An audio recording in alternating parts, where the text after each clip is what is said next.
Hey there, welcome back. I wanted to talk about how my approach to mindful movement shifted over the years. I had already been working with yoga and mindful movement for many years, partly because of my health. I needed something that could help me live well, heal, reconnect, but also because I've always loved beauty, the aesthetic side of movement, and how it feels, how it looks when it flows. What really changed everything was when I began to develop my own method, light space movement. It came from the need to bring together the internal and the external, not just to move for exercise or flexibility, but to experience myself differently through movement. What I discovered was very simple but also very powerful. How we move tells us more about who we are than we realize.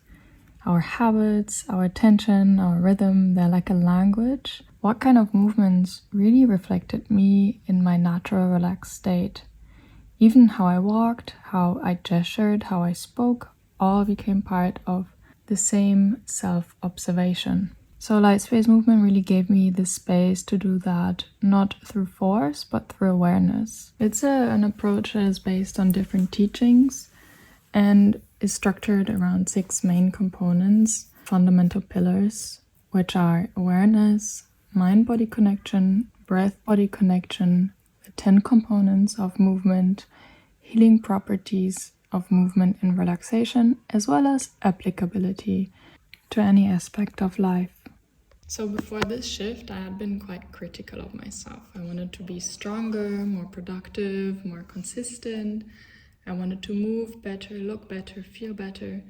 And even though I had been practicing mindful movement for a long time, I realized I was still approaching it with a subtle sense of pressure, like I had to fix something. But the more I tuned into how I moved without judgment, without any thoughts behind, but just witnessing it, something began to soften. And I stopped asking myself, why am I like this? Why can't I be like this? Because I always had this image of, I have to be so strong and so tough, and just in a way that felt like I was not. So I started to think, that makes so much sense. This is how I actually really am, and it's really beautiful. It has some very strong qualities in a just very different way, and I just have to learn how to utilizing it more. So suddenly my body wasn't the problem. The story that I had in my head, the memory, and how I was socialized, so how I grew up, the feeling. And I began moving and not achieving something. Not to become more fit or flexible or toned, but to have a beautiful experience in my body.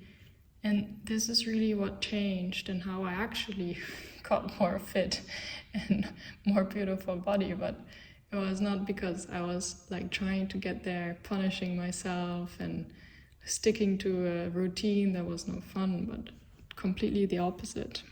So I began to move, not to achieve something, but to become more me. And I wanted to find movement that felt good to me, that made sense for my own rhythm.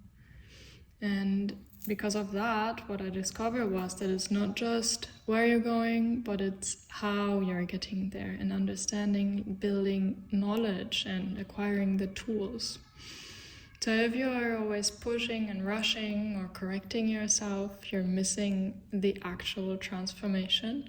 And it was in the softness and the slowness and the awareness that I finally started liking myself, not in a self-help kind of way, but in a deep, quiet, embodied way.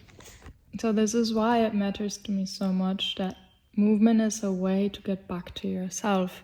And I believe that everyone deserves a way to feel more at home in themselves, and not just through thinking or talking or solving, but through experiencing. Once you experience, once you sense it, it becomes reality. And it's not just a construct in your head. So movement gives us a way to do that, and a way to understand how we are, who we are, without having to explain or justify anything. And that's why this work matters to me so much, because it's not about performance or perfection, but about a presence and honesty and experience. So next time that you feel stuck or overwhelmed or unsure of who you are, don't think harder, but instead move, do, feel. Maybe you take a slow walk, maybe you stretch, maybe you breathe, maybe you just lay down and feel your body again. You don't have to be a dancer, you don't have to be very fit, you don't have to be very young or whatever it is that you think that could keep you from it. You don't need to have like specific clothes to put on to do like a proper yoga session or a workout. You just need to pay attention. When you do and you start to notice, your body knows more than you thought, and your body has a way to tell you that, and your way of moving is already telling you the story. So with a little space and a little softness, the story can change.